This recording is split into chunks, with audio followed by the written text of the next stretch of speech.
Third session in our racism discussion series, sponsored by the AAUW Diversity Committee.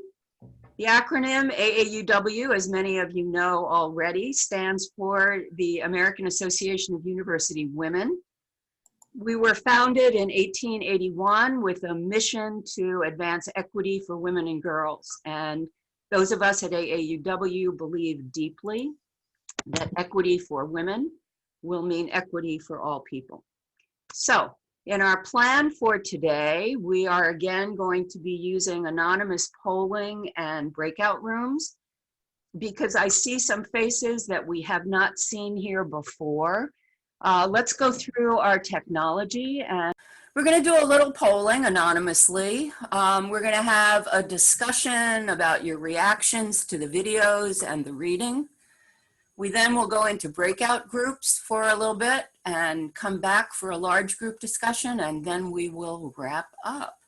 So that is where we are today. At this point, Jackie is going to put up the polling questions.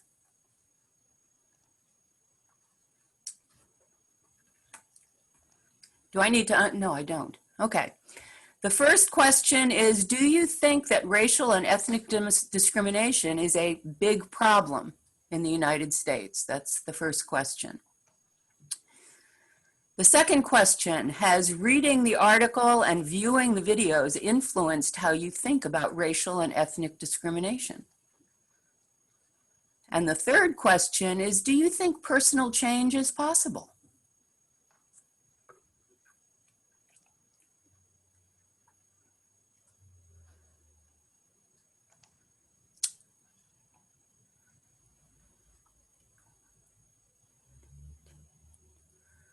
I'm thinking everyone has responded. Does it look like that to you, Jackie?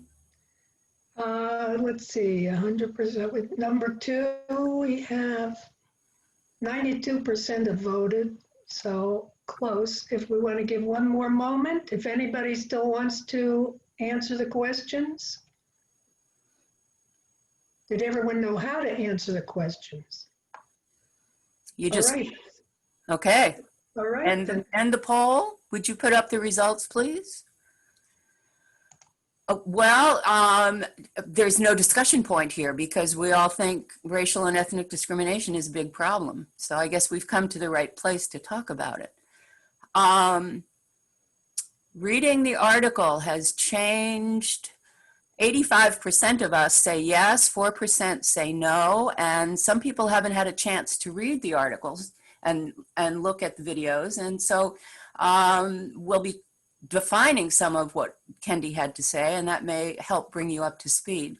And the vast majority of us believe that personal change is possible, and some people, being brutally honest, are not sure. And thank you for that honesty. So there we are. That said, let me see. Okay. Let me unshare the screen. In order to get the polling results off your screen, you need to click on the little red X at the top. Slideshow unshared. Okay. So Kendi's a big deal these days.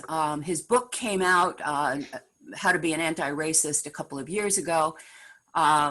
Fortuitously, I suppose, for him, George Floyd was murdered, and many of us had our heads turned around.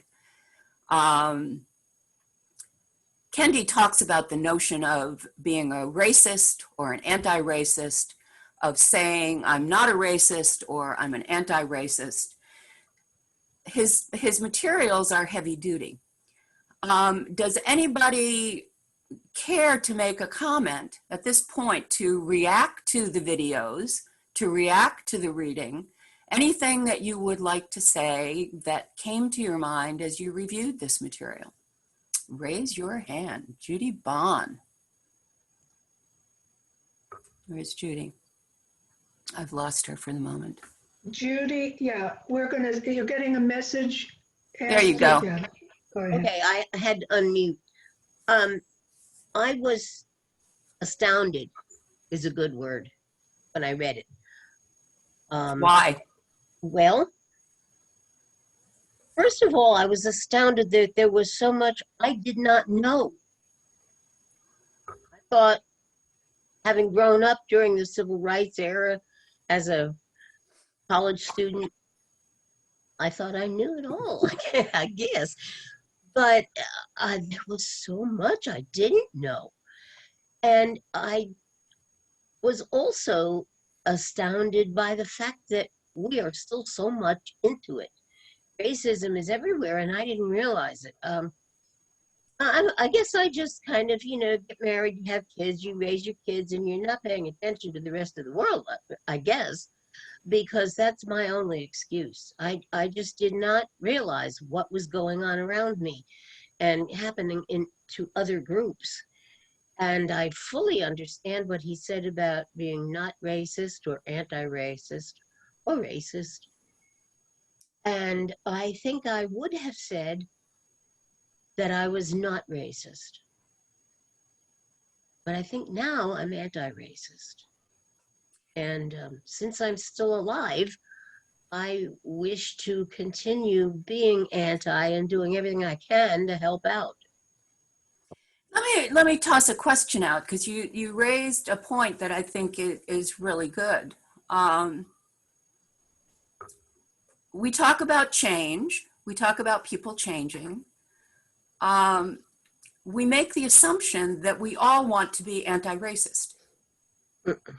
Is that accurate? Is it accurate? Did you want me to reply to that? No, not necessarily. Lynn, how about if we let Lynn Hunter? Yeah, please do. Because she's the next one in line here. Lynn, where are you? I'm right here. Good to see you again. I have a comment that I'm burning to make my comment, so I'm kind of running away from her answer. Okay. I watched the videos last night, and I've kind of avoided reading the book. I wasn't sure what the term anti-racist meant. What I learned last night from watching his videos was what struck me in his talks was we're avoiding defining terms. And I think that's true. And he talked about racism being a cancer. And actually, Nat Rutstein said that 30 years ago, that it's just has penetrated our society in a way that he has stage 4 colon cancer. I didn't realize that. And his wife has breast cancer. So, but we aren't clear about what racism is, much less what anti-racism is. I just thought that anti-racism was the overt form of challenging racism. We're all racists in one form or another, to one degree or another. I just think it's in the culture. Now I forget what your question was. Well, that's okay, because you raise another issue here. Would it be helpful if we quickly summarized racism, anti-racism? Shake your head, nod, yes, okay. I think he's right about we're avoiding defining them. I think he is right. And that definition, or the definitions he offers, can be pretty meaningful. So hang on 1 minute and I will share another thing. Here we go.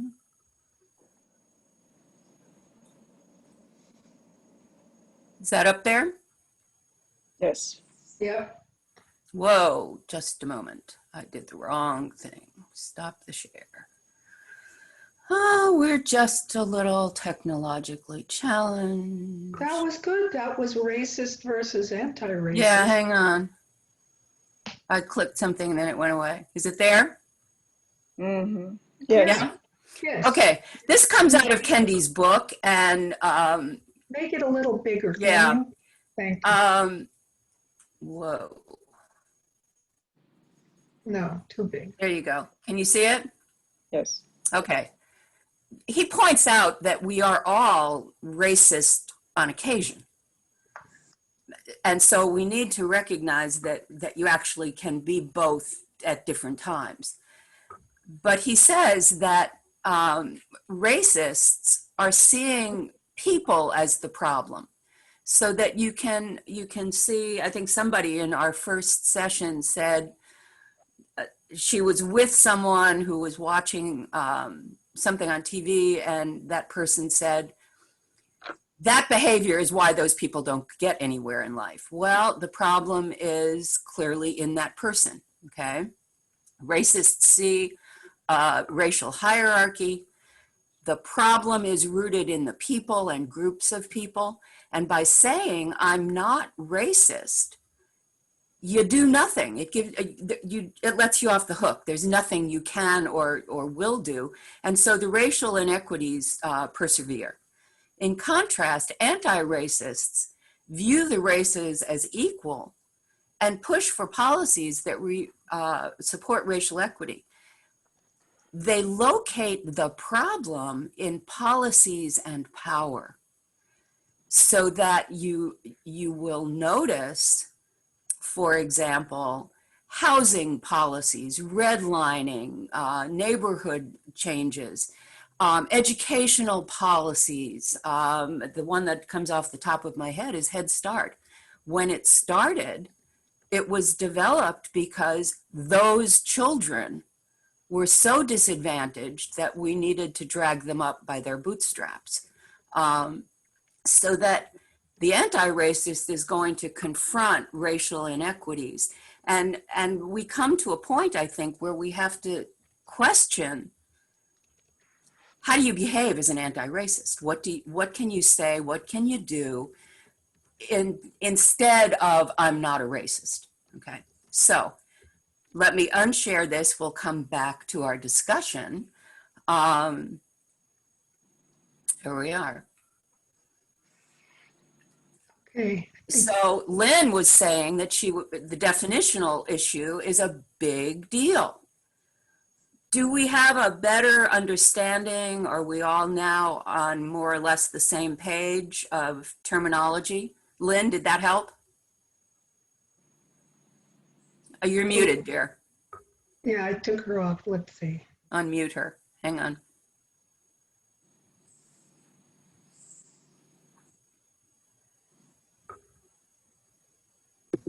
I think we're not clear yet. And I'm Okay. not going to get clear. I don't know. I think in Kendi's view, the policies are racist. Yeah, I agree. And we then come to using language and defining actions, we come up with ideas to support those policies. Yeah, I agree. Okay. So this racist, anti-racist, it's a big deal. It's not just I'm against racism. Okay. Right. Who's next? Ginny.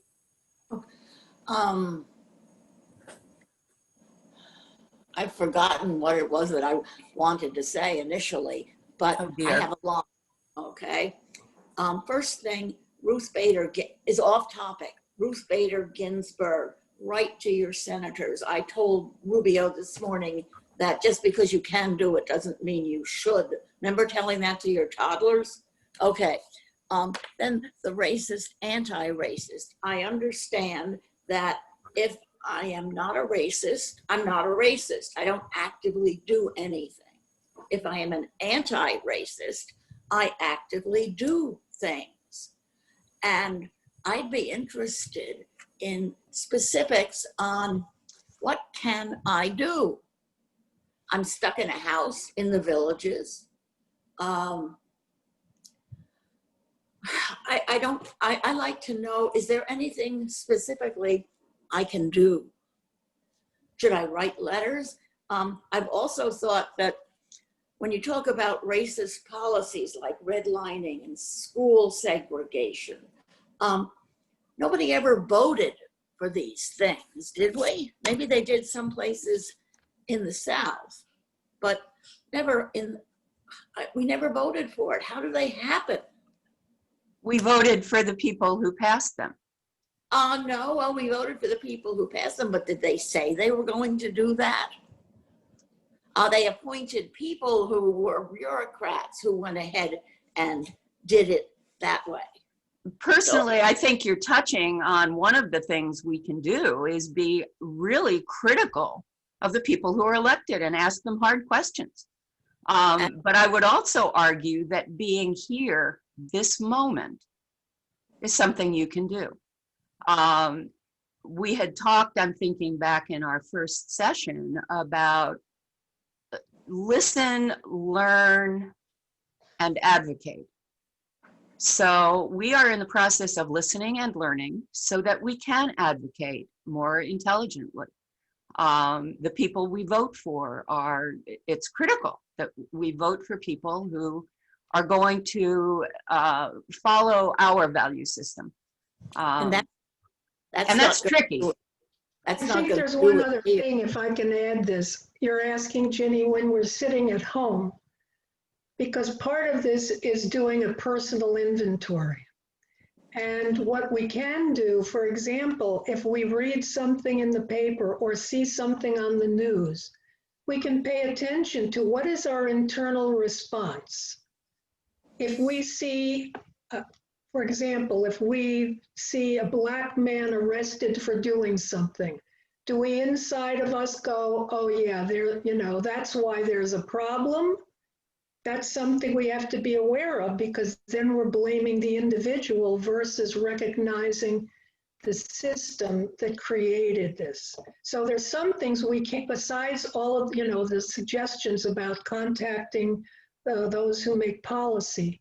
But those are things we can start doing our personal inventory to really get an assessment. Well, how racist am I? Because we've inhaled the racist environment.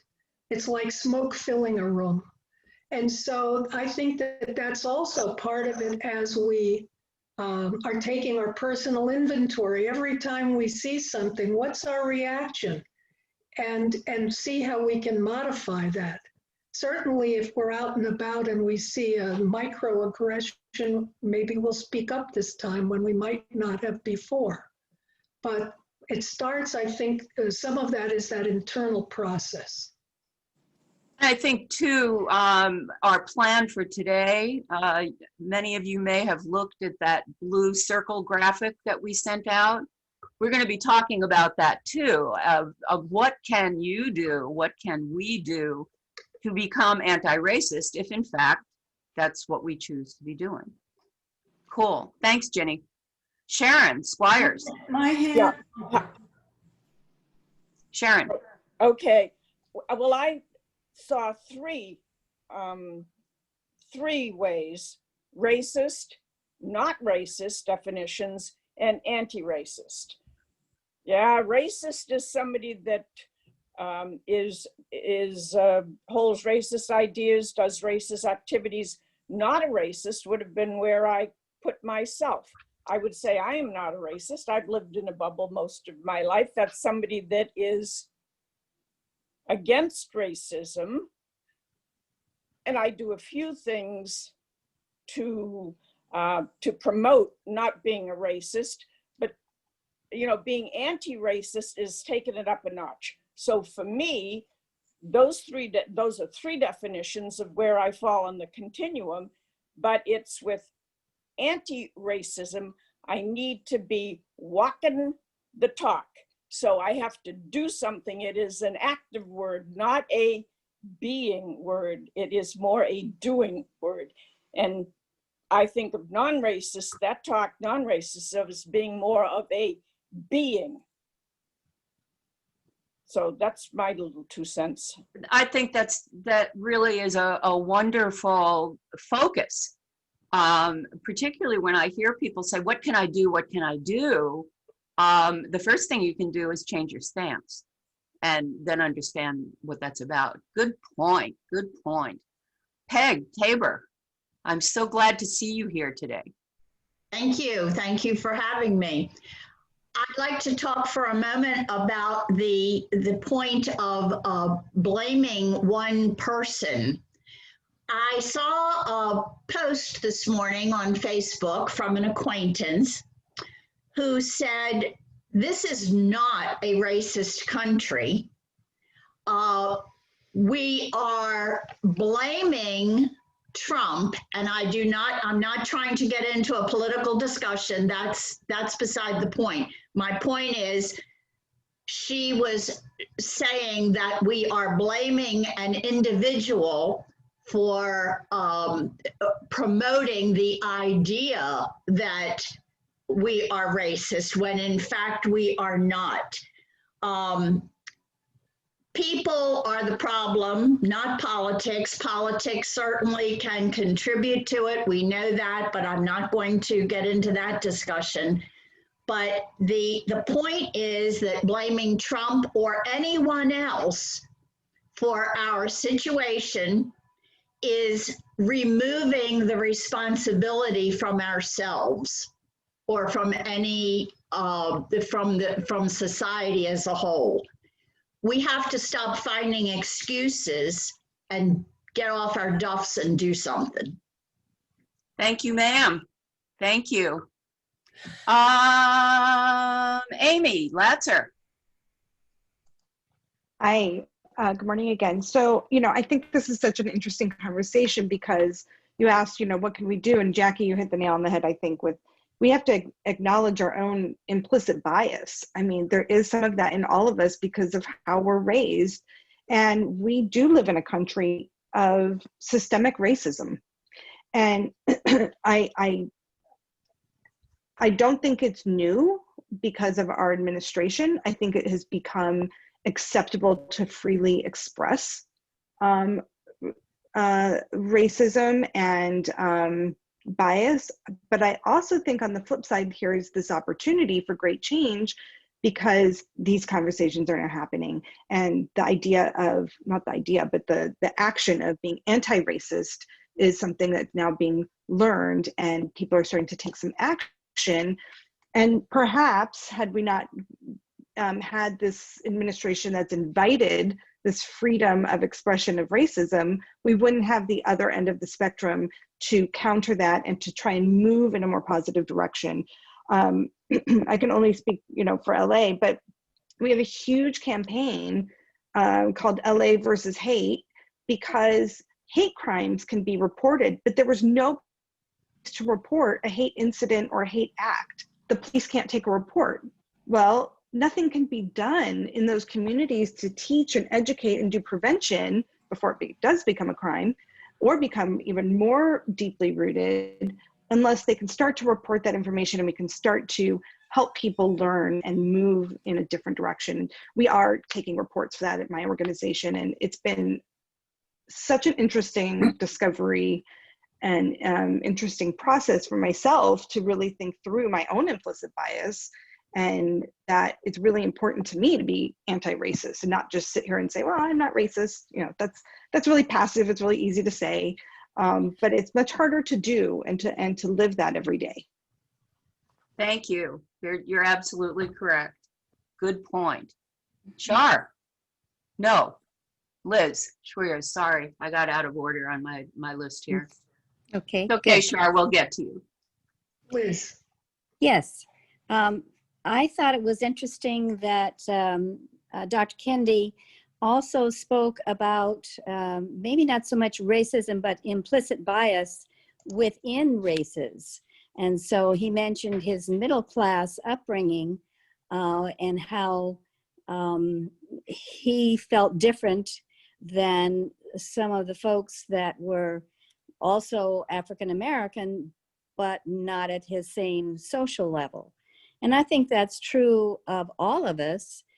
We might not call it racism if it's within our race, but how many of us have the maybe not intentional, but the attitude that, well, we have college degrees, or we live in a certain type of home or a certain location. And while we might not officially call that racism, it's certainly a bias. The first time I heard an African American who was quite dark-skinned refer to a light-skinned African American with a derogatory term, I was shocked. And I didn't realize that there was a division within the culture as to degree of darkness. So I think that whether we call it racism or bias, we have to be very, very careful that we don't say, gosh, because of what I am or have done or where I've lived, I'm really better than someone else. And then add to that discrimination because of color. It's a slippery slope.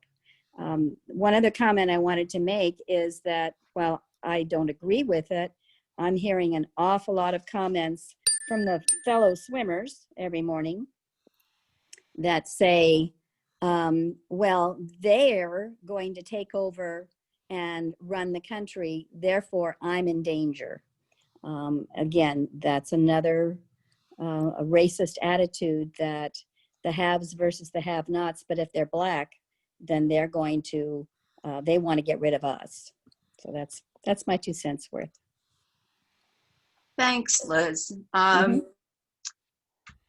If you have read Kendi's book, How to Be an Anti-Racist, then you know this. And if you haven't, let me make a couple of comments. First, it's a hard book to read.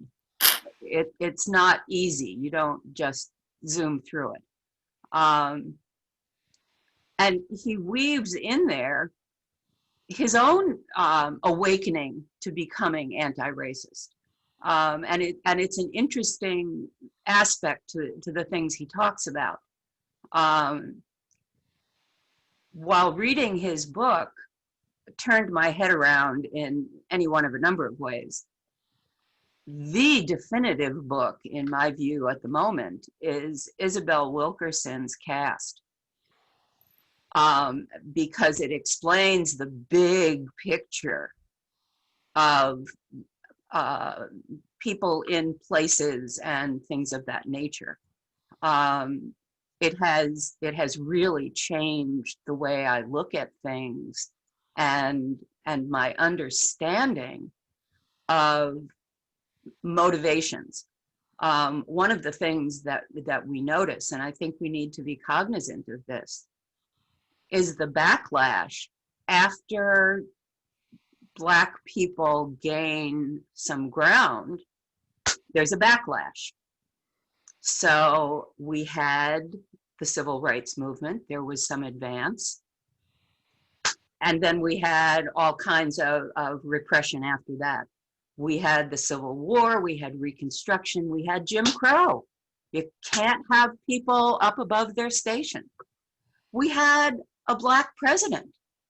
And some people said, oh, we're now in a post-racist society. No, we're not. Because you see after that, all of the backlash. So we are in a moment now, as Amy said, it's an opportunity. And I think we can't go another 400 years without really addressing this properly. Thank you.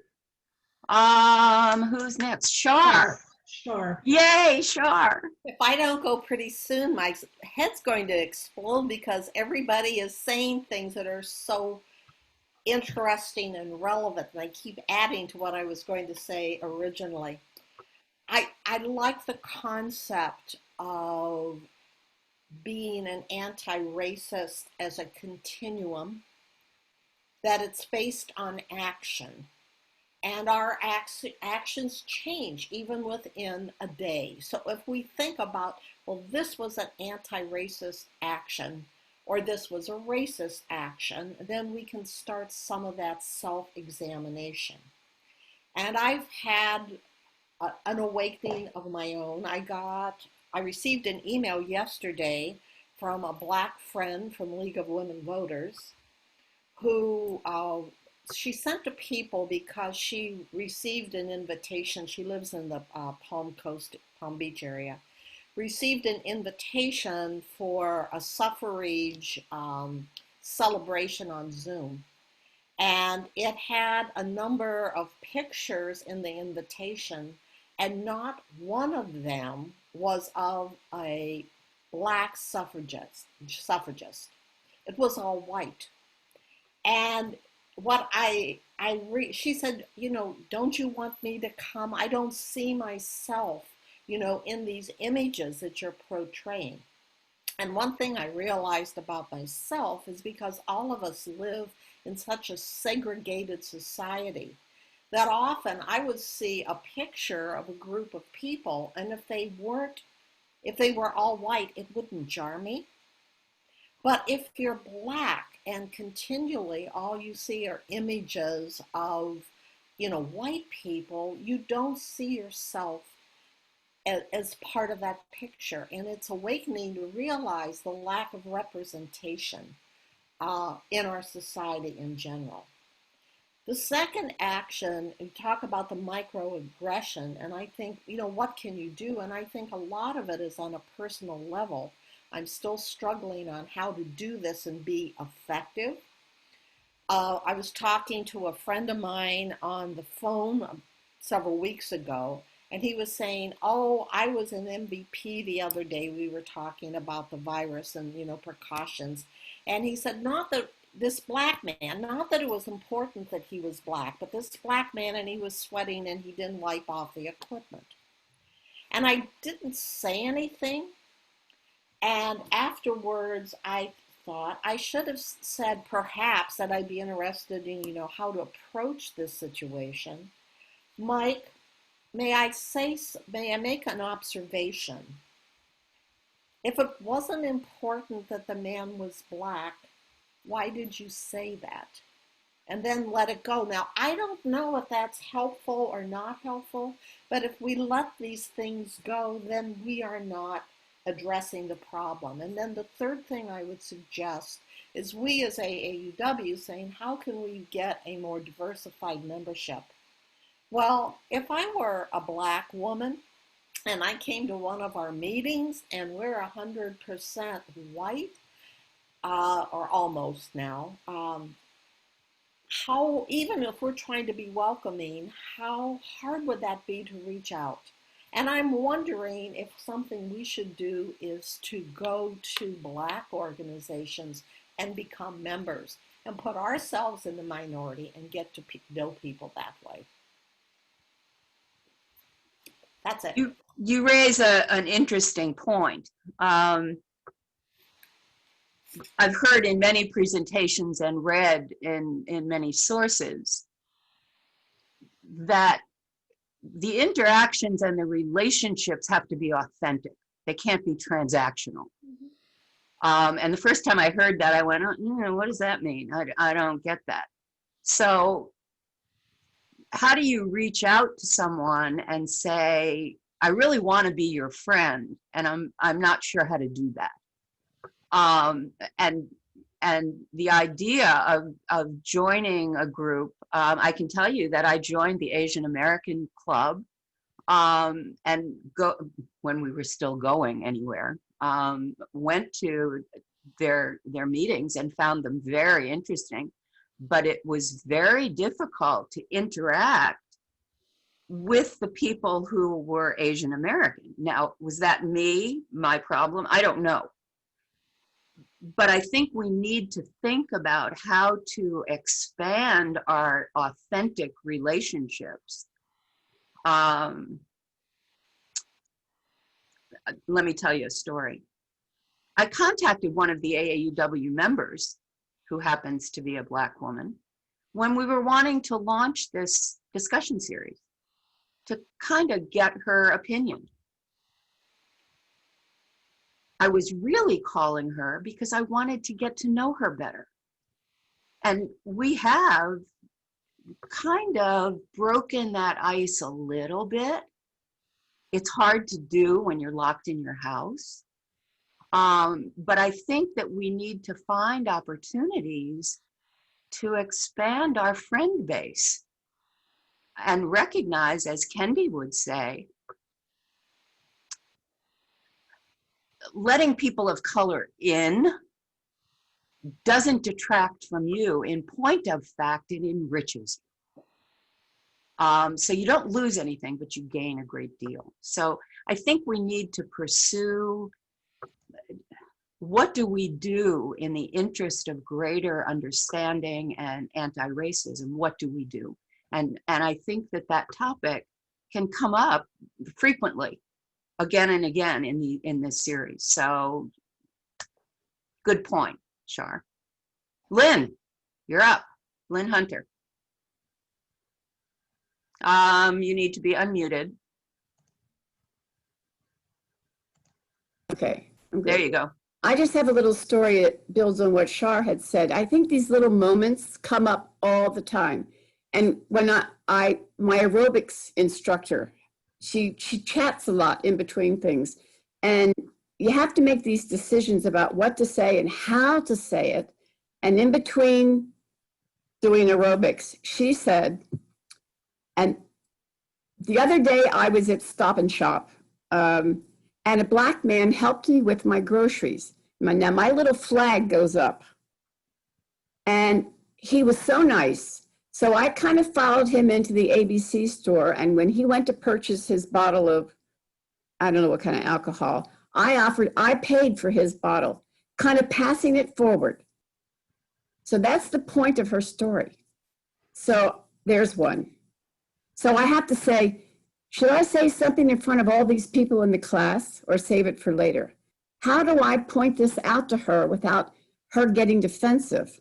So I finally came up with, I waited till it was just the two of us. I came up with, if the man, remember that story that you told? If the man who had helped you with your groceries had been white, would you have said, a white man helped you with my groceries? Which puts it back in her court, you know, which allows her to think about it.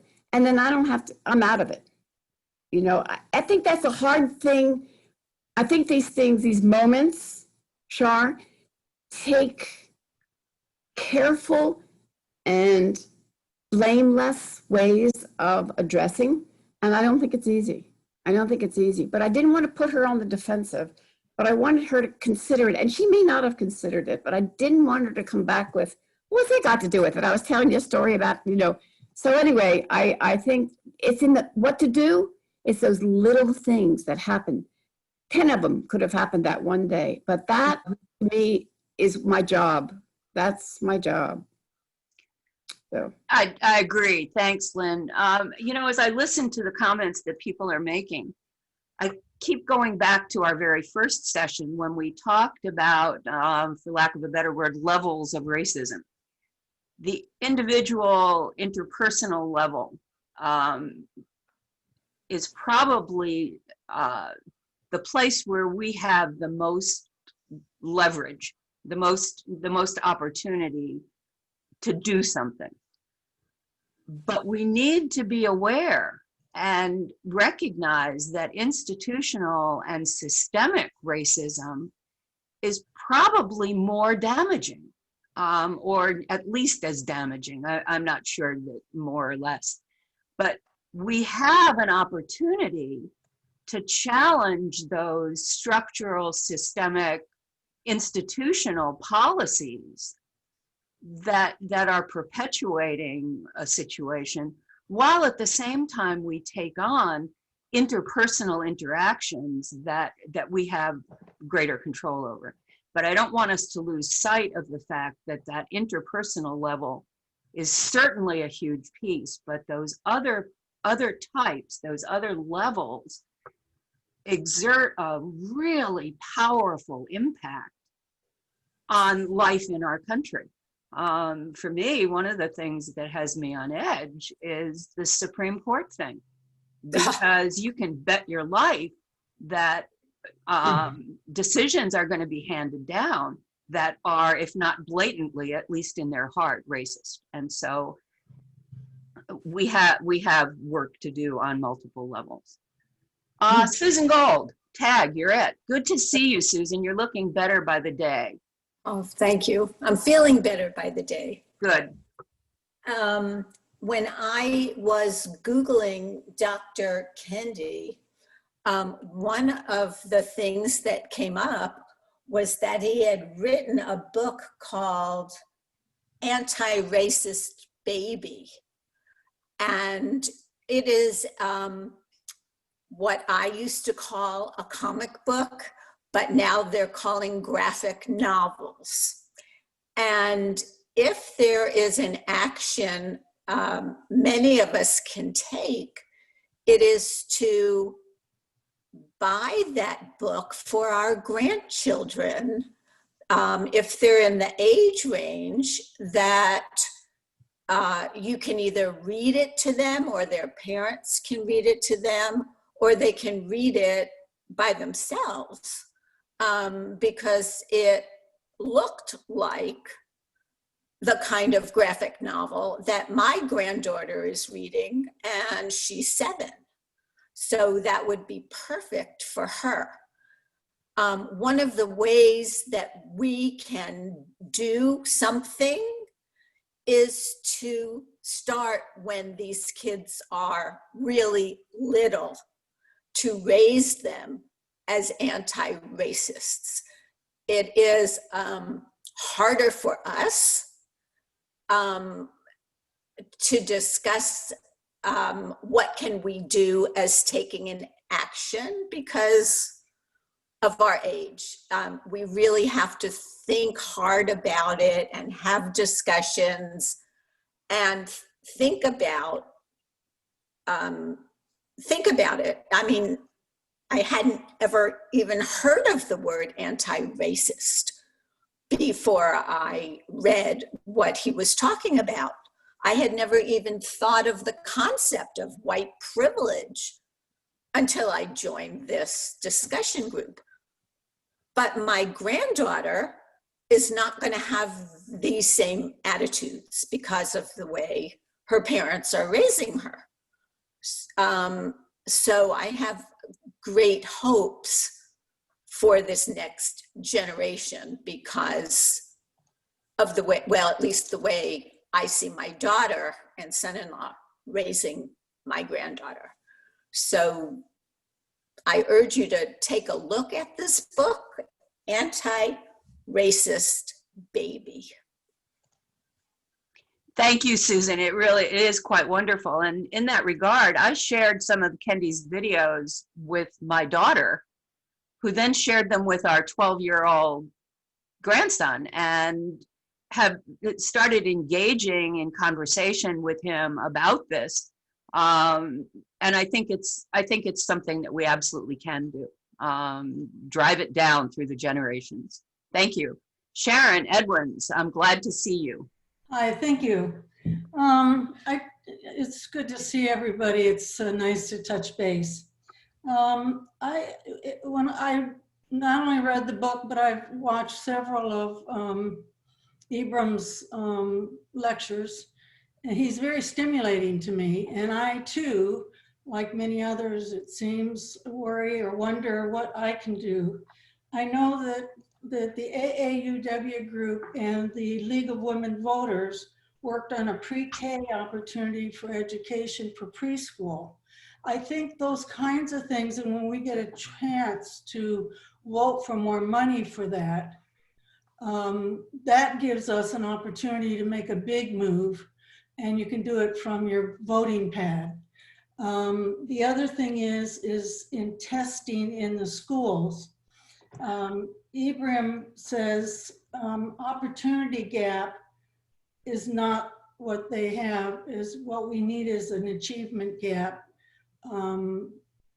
That the achievement gap is really causing our kids that are minority to fall behind according to the white stimulated, white created testing across the country.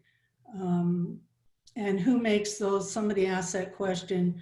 Our elected officials do, our school people do, but we have a chance to get involved in those and look for amendments on the Florida voting ballots or any other time opportunity to affect some change that will affect our young children as they're growing up all the way through college and as people. That's all I wanted to say. I'm an educator, so I always look at and think about what could I have done more, what can I do more, and that's where I kind of looked at if we can help those in the younger age all the way through school, we could start to build something. That's all I have to say. I think that education is a crucial area.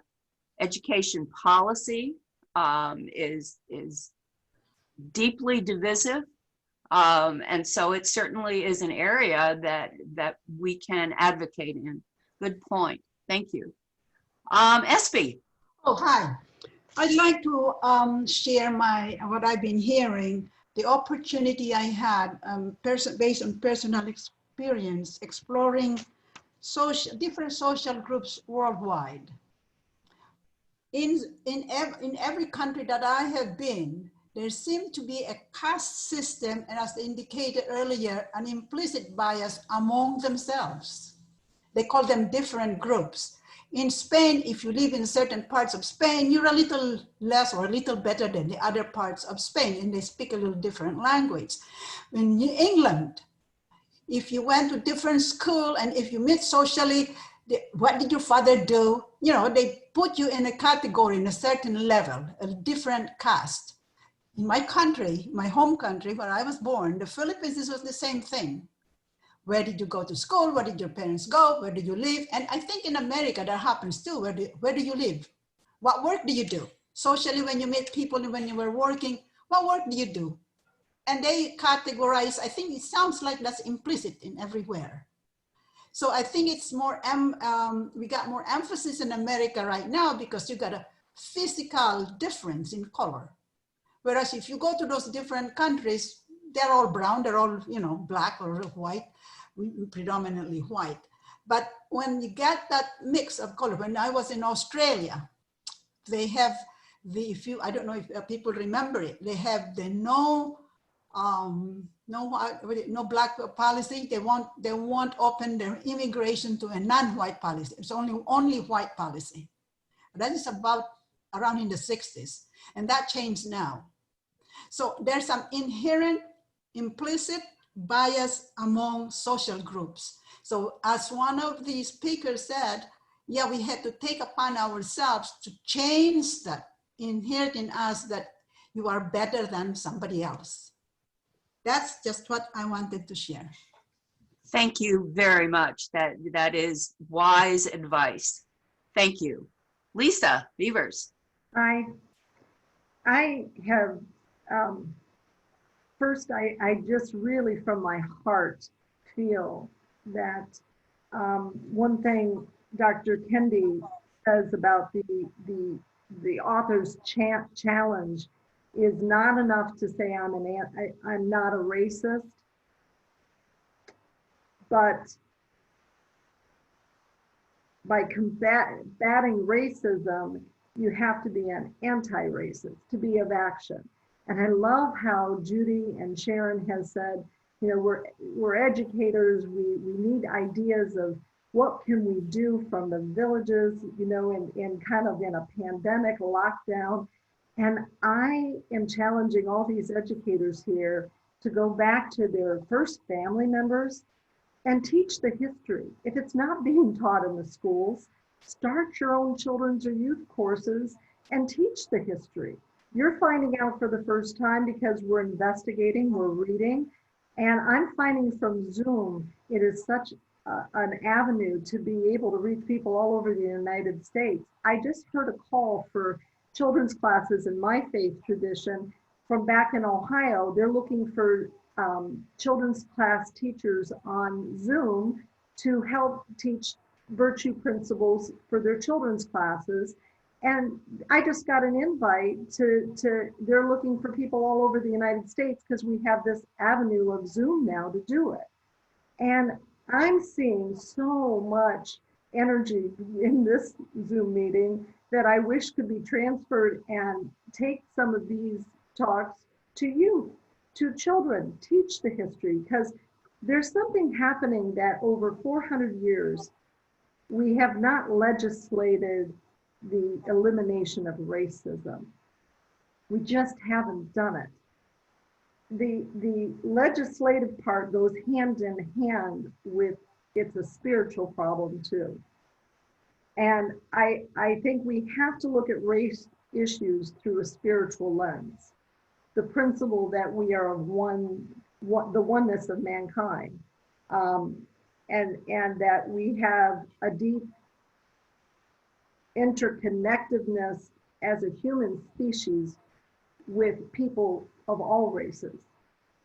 And, you know, whether it's class prejudice or race prejudice, it has to be eliminated through kindness and through these authentic relationships. And maybe even through Zoom, we can go and find, you know, those kind of relationships and have conversation, even from our humble homes. So it's just an idea, but I really like that Dr. Kendi also pointed out, and Susan brought it up, that the baby, the infant, in the womb even, you know, you can start by, you say prayers for the newborn baby, and you as an infant, you teach the baby kindness. Well, why can't you teach that it's the unity and diversity of the planet is so beautiful, and look at all the flowers in a garden, how boring would it be if we were only of one color, you know? So I just wanted to share that with you, that we have lots of resources even now. You make a really good point. I think the basis or one foundation of anti-racist thought is that we all are the same race. We are the human race, and no one variety is better or worse than others. Good point. Mary Hudson, before you speak, we've still got a bunch of people and who have their hands up. And we have our committee who had a plan for the rest of this session. So making an executive decision at the moment, because this discussion is so rich, let's kind of let it go, and we'll continue this discussion and figure out what we're going to do with the rest of the session after everybody's had a chance to talk about this. Cool. Mary, where are you? There you are. Hi. Hi. How are you? I am real good, thank you. I'm so glad to hear that. And I wanted to address the reach out idea that you mentioned about reaching out, and I no longer remember who brought up the idea of joining organizations and so forth as a way. And so I want to share my morning activity is a walk in the neighborhood, and every day I pass some of the same people because I go about the same time every day. And as time goes on, beyond the perfunctory wave or acknowledgement that another human is out here, you get to good morning and some other comment. So there was there were two women, and I walked in the small area where they lived, and so I knew where each one of them lived, and I see them on the walk. And so one morning and we had been greeting each other warmly and all of that. One morning I simply, as they're coming toward me, I just walk over and I say, "We pass each other every day. It's time we exchange names." And so I told them what my name is, and they told me one's Carol, one's Marjorie. And so now every day we pass each other someplace in the process of the walk. or most days we will pass each other. And so that when they were passing my house one day and I was standing out in the driveway, my walk having been completed, looked across the road and they said, so that's where you live. Now we know where you live. And so that extended our conversation a little more. And then yesterday, Carol was alone and so we spoke for a few moments. And then today, Carol was alone again. And so I said, okay, where's your buddy? And we stood and we talked for, I don't know, 3.5 minutes or so along the way. And she said, when this is all over, Marjorie and I are thinking, let's get together, we three, for lunch. Would you be open to this? And so I just wanted to share the method by which this friendship, and I'm declaring it that it's going to be that. I will eventually know what their last names are. We are going to get together someplace and have lunch and chat away for however long we each have time. But that's how that reach out in this time of quarantine or shelter in or all of those other names that we have to describe. But I wanted to share that reach out method. And Linda, I'm willing to say that yes, I was the person you called. Is that okay? Okay. You divulged that. And you know, I think your point, Mary, is really a good one. When we first moved here, I joined a club that was recently started, and the woman who had started the club really had the intent that all of the people would become friends. It didn't happen after the first meeting, and she was disappointed. I was trying to say that it takes some time to develop those kinds of relationships, and that it needs to be a little bit more organic. And what you're describing is very much that organic kind of thing.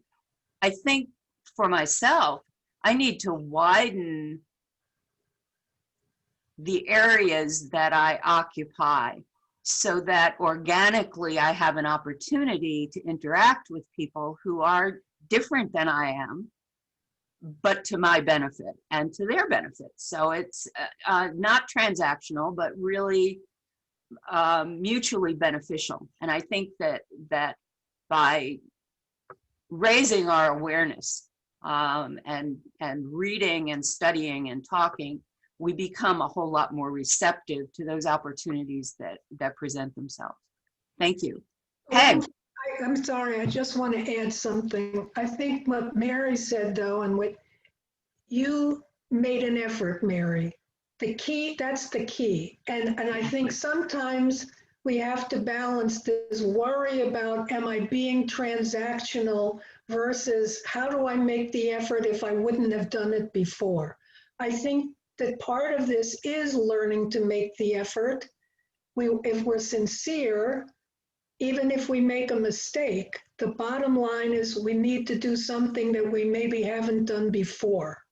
And the worry that it's going to appear transactional or that I have an ulterior motive, I think, and you all can, I think is important to review. If we're sincere, it's from our heart. I want to go. I'm not comfortable, but I'm going to keep doing it till I make myself comfortable, till I've reached out and made some connections. I think that is important. If we get to that level, we can try, what Mary described was lovely and organic, but she made the effort. Yes. That's what we need to do too, even if we wouldn't have before. And I would say maybe we do need to go out of our way, if we haven't before gone out of our way to speak to someone of color, do it. How do we start having a relationship unless we make that opening? Good point. So Thank you. Yes, Peg. thank you, Peg. Yes, I just finished reading a book called White Fragility: Why It's Hard for White People to Talk About Race. And a part of it reminded me of the very part of this discussion that we're involved in right now. Talking about joining an organization that's primarily people of color. How would they receive us? Would they look upon us as being opportunists? If there was not a sincere interest in the point of their organization, the goals, the interests that they had, would they feel that we were doing it just because of their color and our color? You know, it's fine to want to be friends with people of color, but you touched on, I think, Linda, it was you who said, not everyone is going to be friends right away or even ever. There are people who will never like me because of my personality, not because of my color. I mean, that may be true for some, but there are people who just won't like me for me. And there are people that I probably won't like, no matter whether they're pink or polka dotted. I'm not going to care for them because of personality conflict. And then people begin to feel like, well, am I being a racist because that person that I don't like is actually a person of color? So that is part of this whole issue of why white people find it so difficult to get involved in racial discussions. Mary's story about how she became friends with the other ladies who were walking is exactly how we should be doing this. A natural progression, a mutual interest. And oh, by the way, one person is orange has nothing to do with the mutual interest. Good point. Thank you. Christine, Loken Kim. Yeah, hi. Hi, how are you? So everybody's saying so many interesting things. It's really great. But I wanted to go back to the one person that said that she overheard people saying, you know, if they get in power, they're going to really screw us over.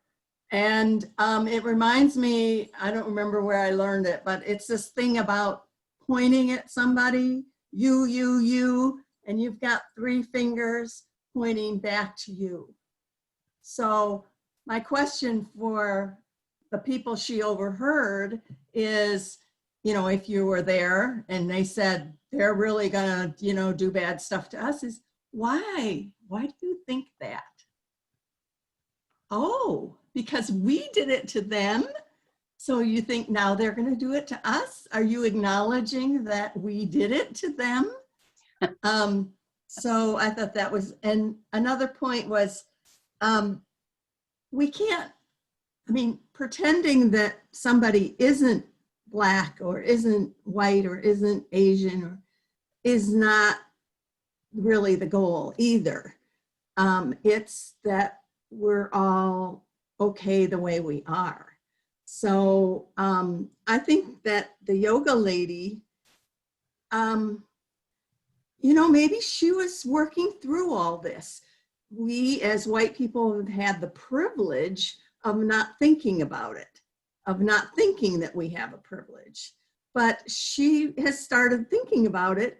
And so she was making an active move to say, to break her stereotype and say, I met a nice Black man. This is new for me. We're all struggling here. We're saying, how could we meet more people of other colors or other ethnic groups? Well, she was trying that. And so I applaud her for trying to break her stereotype. I mean, we can't be condescending towards people, but I think that she was maybe trying to break her stereotype.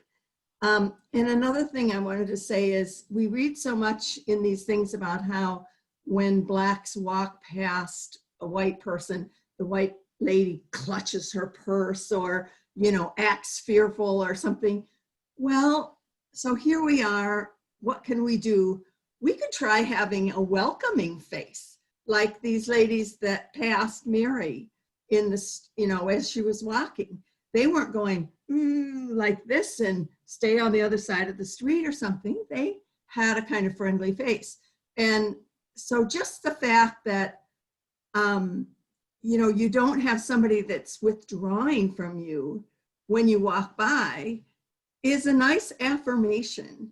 I was married to a Korean fellow for many years, and all the weird looks that he would get and we would get because we walked down the street together. I mean, it was really tiring and really, he really hated it. I had lived in Korea for 4 years before we married, so I'd gotten really used to being the only person, have everybody stare at me. You know, I was like, whatever. But it really, really bothered him. And he just couldn't get over it. It was really bad. So, and one other thing that I just read in Kendi's book is he talks about, you know, this like discrimination because I'm white, that backlash. And he said, everybody's gonna discriminate, but what we have to look at is, are we now discriminating toward equality? Is the motivation of that discrimination toward equality? So if you do something nice for a Black person who helps you with your groceries or whatever, well, there are lots of cases where people do give extra big tips to the waitress or whatever, who's what, not, you know, who might be white. But that person may have made his day. Like, I can't believe it. I helped this lady and she, you know, she did a nice thing for me. How nice was that? So anyway, that's it. There's so much going on here. It's amazing. Bye. Thanks, Christine. Shar, you are the last hand up. Last woman standing. There you go. I just want to say that the reason I suggested trying to find an organization that has a lot of diversity within it instead of expecting them to come to us. And I agree, it would have to be a group that whatever their purposes interest you anyway. But the reason I suggested it is I walk around the villages every day too, and I pass a lot of people and they're all white. And when I live in the villages, I don't have the opportunity to run into people of color in order to let a friendship evolve. And so I'm just saying, instead of always saying, you know, come to the AAUW, maybe we need to look at organizations that have a diverse population so we get a chance to know people and let that organization evolve the way Mary's friendship evolved. And you can't force friendship, but we have to be someplace where there's actually some Black people to meet. And that's very hard if you live in the villages and don't get out. That's it. Thank you. Wow. We have one more, Linda. We have Chuck. We do not. Yes, but Chuck Singleton raised his physical hand. Ah, So Chuck. We have one more. I was looking for a blue hand. Yeah. Chuck. Well, I'm in the minority again. I look around and when it first started, I thought there was at least one other guy there, but I see not. For those of you who are interested, I live in the villages as well. And I'm part of the African American Club and also the Gents, Sophisticated Gents. And this topic is one that the African American Club is taking up, because I think a lot of you remember the incident a few months ago. Everything that all of you have said, I've had some experience in that area. The only thing, I haven't been shot or put in jail, but I've certainly have been stopped many, many, many times. Even when I was in the service, an officer driving within the speed limit, it still meant a stop every time. So I could go on and on with all the experiences, but I appreciate your effort here, and I think we should keep going. One of the things with respect to meeting people, I've sort of taken the philosophy of just say hello. A smile, an eye contact, and hello will often break the ice and begin a conversation, whether it occurs that time, at that particular time, or later on. And I put a lot of notes here, and if you really want to get a feel for what discrimination and racism is with respect to the legal system, you should read Stevenson's book, Just Mercy. It is an awful hard read, but it gives you a clear picture of what often happens in the judicial system. I'm fortunate. I have 3 daughters. They've married well.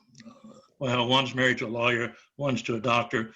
The other one's not married, but we're looking for an executive chief. And then we have 4 grandchildren, and they all are doing quite well. I've always lived, after leaving Lebanon, Ohio, and someone was from Ohio, I think it was Lisa, I elected to live on the edge of town. I wanted the kids to have a good education, so they went to suburban schools, but I also felt the need for them to have an interaction with people of color, and so we were always close enough for both to occur. And I feel quite fortunate about that and being able to do it. I'm in a great, what I think is a nice community here in the Villages, and but two things one thing we've elected not to talk about. The other is that hidden issue, and that's racism. But we've agreed not to talk about politics in our social events. And racism is not even brought up as a topic that might be discussed, but it's not discussed.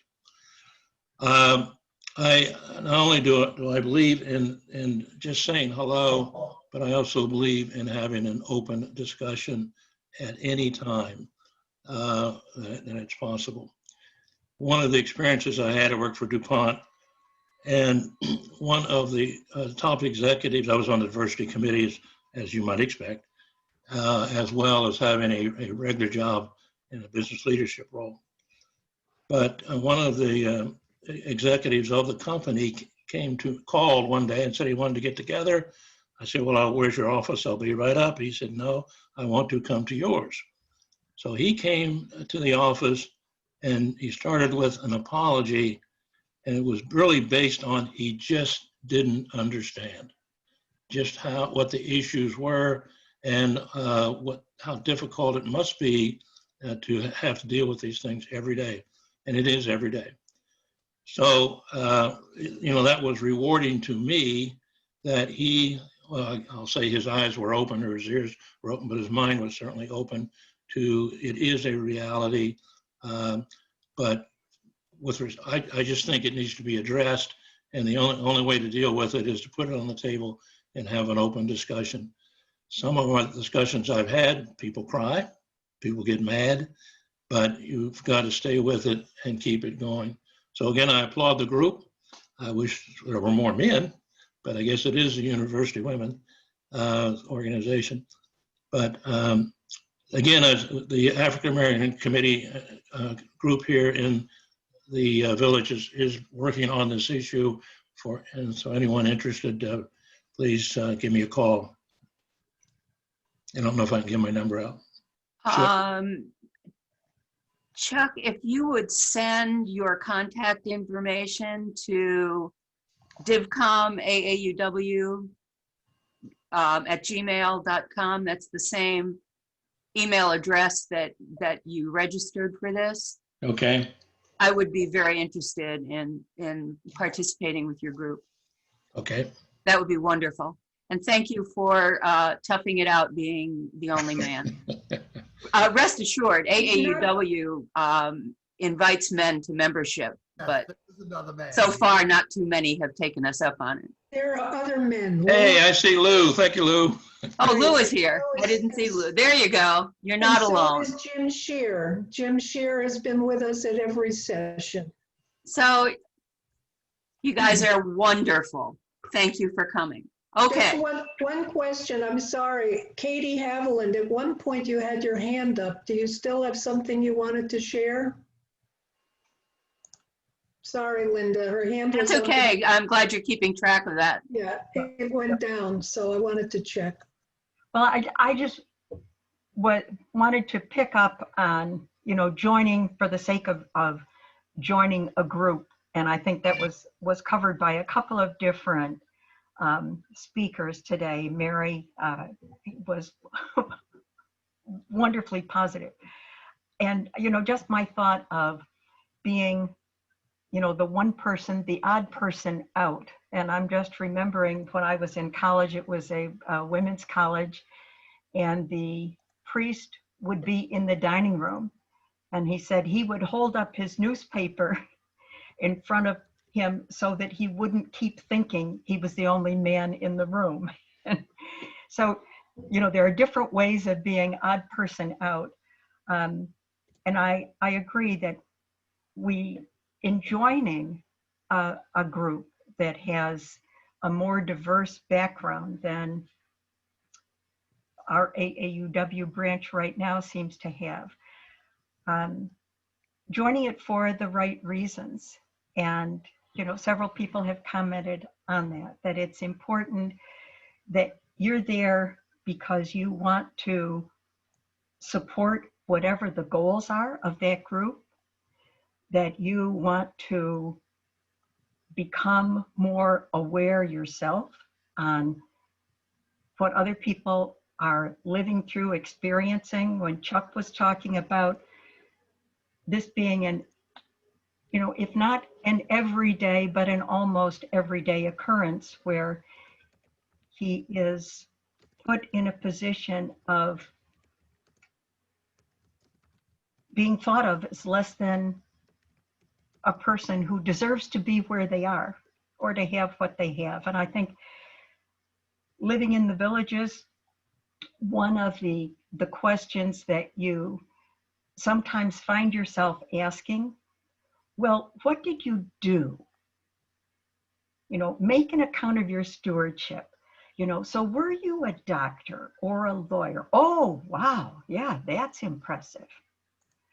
Oh, no, you were a bus driver? Oh, okay. I'm sure you met a lot of people. And so even within our own group, there are reactions that people have to who you are and somehow identifying what your job was with the value that you have. And each person is, in fact, a person worthy in their own right of just being whoever they are. And so all of this discussion of helping us to take stock of who we are and where we are and how we react and how we think, and opening up our minds and our hearts and our just beings to create a world in which we can all live, and hopefully in some kind of harmony. Thank you. Thanks for Thanks, noticing. Katie. Carol Lee, I haven't been paying attention to the chat, but I just did. Jackie, would you unmute Carol Lee, because she's been wanting to say something. I'm unmuted. I think I'm You're unmuted. Yeah. I just wanted to say, so I've been part of a biracial family since 1995 when my son became engaged and married an African-American woman. And so I have 4 biracial grandchildren. And I have to say that some of the discussion was an eye-opener for me because I wasn't aware, having lived in a biracial family now for so many years, I wasn't aware that a lot of my friends here were still so uncomfortable with people of color, because I guess I'm not, because I live amongst people of color. And I guess a few things struck me. One is, even when I guess Black people here could agree, even Black people have some racism toward white people. You know, awareness of color and, oh, my dog, sorry. Buddy, stop. Maybe not gonna work. The garbage truck's outside. Buddy, quiet. So anyway, I guess my feel is a few things I wanted to say. I think awareness of skin color is okay. My grandchildren are always talking about, you know, whether they like white girls or Black girls, or, I mean, but it's on a level of just preference of people, and they're not racist about it. They just notice differences and they have opinions. I think the awareness of skin color is okay. The reaction, or a negative reaction to the difference, is not. In fact, I kind of, when Mary was speaking, was surprised that maybe those ladies weren't, maybe your color had nothing to do with it. I don't normally just start talking to people on my walks either, regardless of what they look like, until some time passes. So I would hope that, you know, I think Mary thought, or maybe she didn't, but I was picking up on that. She thought the difference in white and Black made a difference, and I hope it didn't. I do go out of my way, because I understand our society is the way it is. I probably are friendlier or smile bigger to people who are different from me, just because I feel it's necessary, because of the culture that we live in. I think some of the things we can do about taking action, one of the big areas of discrimination in this country is the legal system, as Chuck referred to. We warn our grandsons, you know, driving while Black is an issue. They're 17 and 19, and, you know, they have to be aware they could be profiled. So it's smart to have an awareness of that. But there are things that we can get involved in, either through writing or donating or volunteering. One of the ones that I'm very interested in is the Innocence Project, which, because most of the people who are incarcerated and are innocent are people of color. And the other one that just came up in Florida, when the people who've been able to leave prison but now are required to pay their fines in order to vote. Well, there's a fund, you know, we were very happy Bloomberg gave so much money to it, but we can all personally donate to that as well.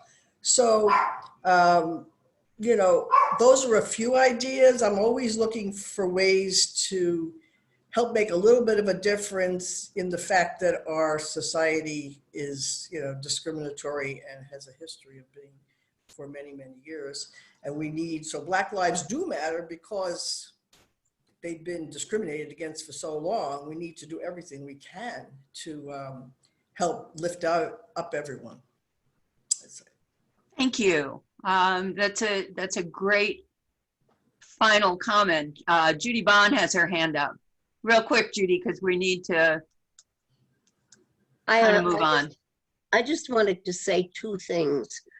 I thought about a lot of other things during this discussion, but two stand out for me. One of the things that keeps me from approaching people I don't know is that my mother raised me very strictly to never speak to strangers. Now, she didn't specify what color strangers or anything like that. But what I did do is become very reticent when there's someone comes along and I don't know them. I don't commonly greet them just because of my upbringing. Had nothing to do with racism. The other thing I wanted to say is that if any of you love Broadway as much as I do, you'll know that in the musical South Pacific, there's a song. And it, I don't know the name of it, but the chorus is You've got to be carefully taught. And that's exactly what we do every time a child is born. We carefully teach that child all of what we believe, and what we think they should believe. So that's where the problem lies, to my way of thinking. Thank you. I think that's a wonderful last comment. Okay, we had a breakout room planned, but we are now running up against noon. So I'm going to kind of make an executive decision that we not go into the breakout rooms, but we have another issue that we need to deal with.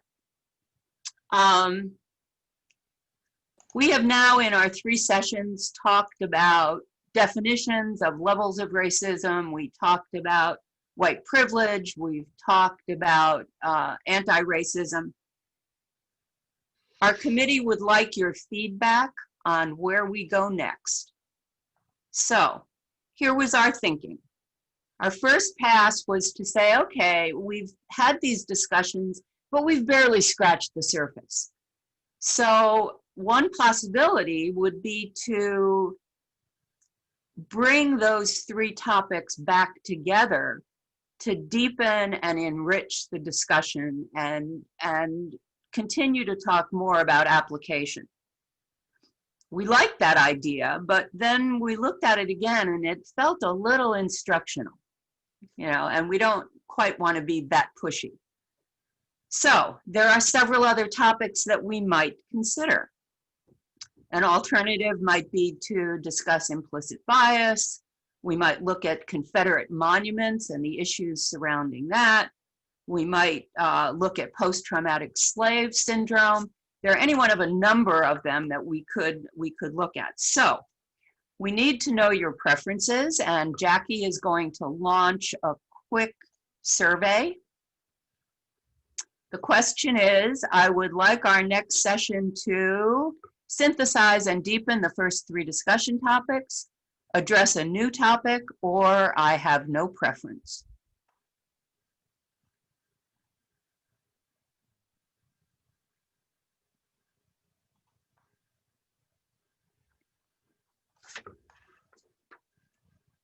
We have. Is the word new, when you say a new topic, you mean something about racism or entirely new? Yeah. No. This is still a racism discussion series. When I say a new topic, like implicit bias or post-traumatic slave syndrome or something else related to racism to expand the discussion in another way. Okay, thank you. And it's looking to me like we've got 100% response. Let's end the polling.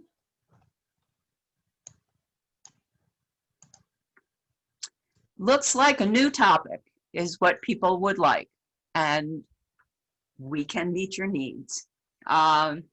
Are you comfortable leaving it to the committee to decide what the next topic would be? I see heads nodding. Excellent. We are now over time, and we can... You all have done a great job, by the way. Terrific job. Thank you so much. We are thinking in the next 1 or 2 sessions to launch an evaluation poll to get feedback from you on how this has been running and that sort of thing. So we may well do that next time as well. Okay. But in the meantime, we will have the video of this if you want to share it with friends or view it yourself. Jackie will send out a message when the video is available. Jackie, where are we going to put it again? Can you, I know there's been some discussion about. First off, we'll email you just like you got the invitation for the Zoom. You'll receive the information how to get on, to click on and see the video. We also have discovered, as long as we're, for example, our second session is now on YouTube, and because there is an expiration date of the session. And we'll also let you know when and if and when we can get this session on YouTube. But for now, you'll get an email from the diversity committee. DivCom AAUW will be sending that to you. Thank you. We have another little bit of housekeeping. We have now a mailing list of around 90 people, but you'll notice that we had about 32 who actually showed up this time. It makes it difficult for us to plan if we don't have a sense of how many people are coming. So beginning with the next session, you will have to register again. So when Jackie sends out the link, you are not automatically registered after this session. And we'll note that in the invitation as well. This has been a wonderful discussion, very rich, lots of things to think about. Judy, did you just wave at me? I did, but I just happened to look at my phone for something, and I see one of us discussed the generosity of Mr. Bloomberg for having given so much money to the cause of helping the felons pay their fines. I see where one of our representatives is going to look into criminally probing that he doesn't think that that is appropriate. So he's going to look into charging Mr. Bloomberg. And so we end with, Kendi says there are no race neutral policies. I view that as a racist act, but that may be just me. Ladies and gentlemen, this has been a wonderful discussion. Thank you so much again for participating, and we will see you next month. The Diversity Committee, hang around. We have some chatting to do. Thank you all. Thank you.